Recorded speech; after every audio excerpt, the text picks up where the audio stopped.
Good morning. My talk is about this abstract title, National Heart Institute Experience in the Use of Temporary Pacing Using Active Fixation Lead and Externally Placed Reusable Permanent Pacemaker. Affiliation and authors. It's me, Dr. Samhaa Alsayed, consultant of electrophysiology at Electrophysiology Department, National Heart Institute, Professor Dr. Asa Qatta, Professor of Electrophysiology and the Head of Electrophysiology Department at National Heart Institute, and Professor Dr. Muhammad Usama, Professor of Electrophysiology at National Heart Institute and Egyptian Extraction Program Creator and Director. It's worthy to mention that this work has been derived from our extraction program at National Heart Institute during the period of 2022 to 2024, during which the devaluation of the Egyptian pound with its consequent, sometimes shortage of resources. Introduction.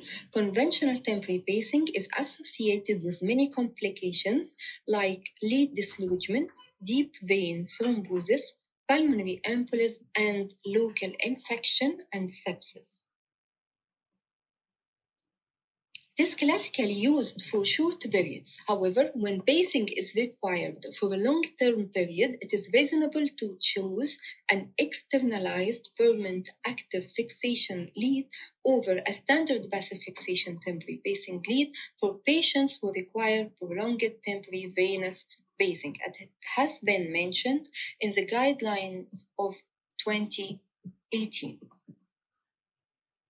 Objective: investigate utility and safety of temporary pacing using active fixation lead and externally placed reusable permanent pacemaker in patients requiring prolonged temporary venous pacing.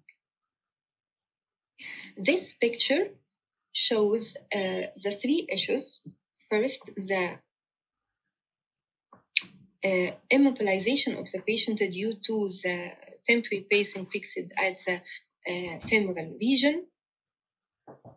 Second, the lead nature with its rigidity, which can cause injury to the heart or dislodgement.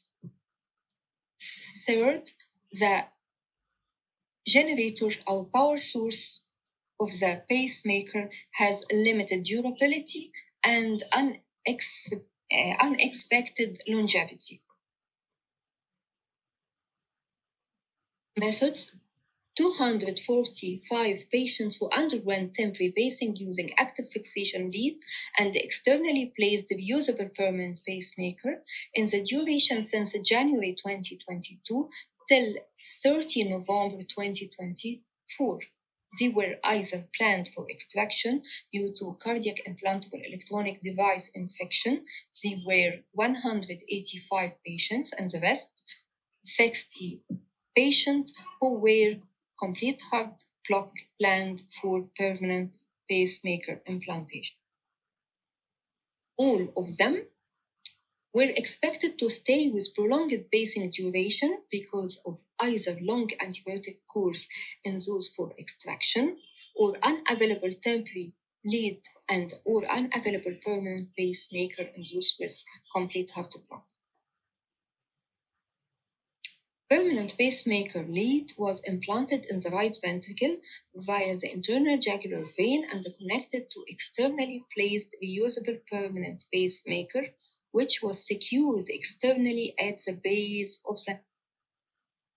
This picture shows the reverse of the three issues in the other one.